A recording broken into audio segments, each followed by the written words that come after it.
चीन के तियानजिन शहर में एससीओ शिखर सम्मेलन का आयोजन किया जा रहा है। इस शिखर सम्मेलन का दूसरा और आखिरी दिन है। एससीओ सम्मेलन को रूसी राष्ट्रपति व्लादिमीर पुतिन ने भी संबोधित किया। अपने संबोधन के दौरान रूसी राष्ट्रपति ने यूक्रेन संकट को सुलझाने के लिए भारत और चीन के प्रयासों की सराहना की।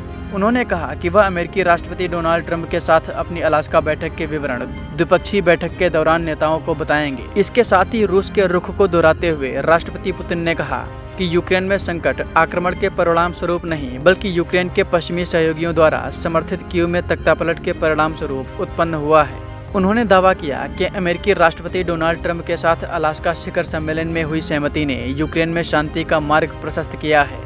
तियानजिन शहर में आयोजित इस शिखर सम्मेलन के पूर्ण सत्र में बोलते हुए पुतिन ने कहा कि एससीओ के भीतर संवाद पुराने यूरो केंद्रित और यूरो अटलांटिक मॉडलों की जगह एक नई यूरेशियन सुरक्षा प्रणाली की नींव रखने में मदद करता है। सत्र में सदस्य देशों को संबोधित करते हुए राष्ट्रपति पुतिन ने कहा कि एससीओ अंतर्राष्ट्रीय मुद्दों पर सार्थक बात करता है। इसके साथ ही ये संगठन हमेशा इन मुद्दों के समाधान में अपनी अहम भूमिका निभाता है।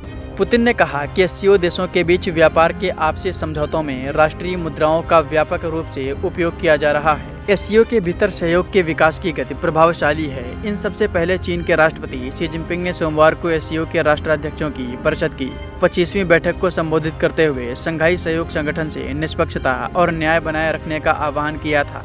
जिनपिंग ने कहा था कि हमें द्वितीय विश्व युद्ध पर एक सही ऐतिहासिक दृष्टिकोण को बढ़ावा देना चाहिए, शीत युद्ध की मानसिकता का विरोध करना चाहिए, टकराव और धमकाने वाली प्रथाओं को रोकना चाहिए। बता दें कि पुतिन से पहले पीएम मोदी ने इस सम्मेलन को संबोधित किया। अपने संबोधन में पीएम मोदी ने एससीओ की नई परिभाषा दी।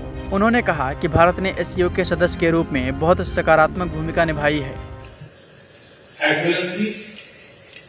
पिछले 24 वर्षों एससीओ का पूरे यूरेशिया क्षेत्र की एक्सटेंडेड फैमिली को जोड़ने में बहुत महत्वपूर्ण योगदान रहा। भारत ने एक सक्रिय सदस्य के रूप में हमेशा कंस्ट्रक्टिव और सकारात्मक भूमिका निभाई है। एससीओ को लेकर भारत की सोच और नीति 3 मुख्य स्तंभों पर आधारित है। एससीओ, एस सिक्योरिटी, सी कनेक्टिविटी, ओ अपॉर्चुनिटी। बता दें कि पीएम मोदी ने आतंकवाद का भी जिक्र किया। उन्होंने कहा कि भारत पिछले 4 दशकों से आतंकवाद का दंश झेल रहा है। हाल ही में हमने पहलगाम में आतंकवाद का सबसे बुरा रूप देखा। मैं इस दुख की घड़ी में हमारे साथ खड़े होने वाले मित्र देशों के प्रति आभार व्यक्त करता हूं।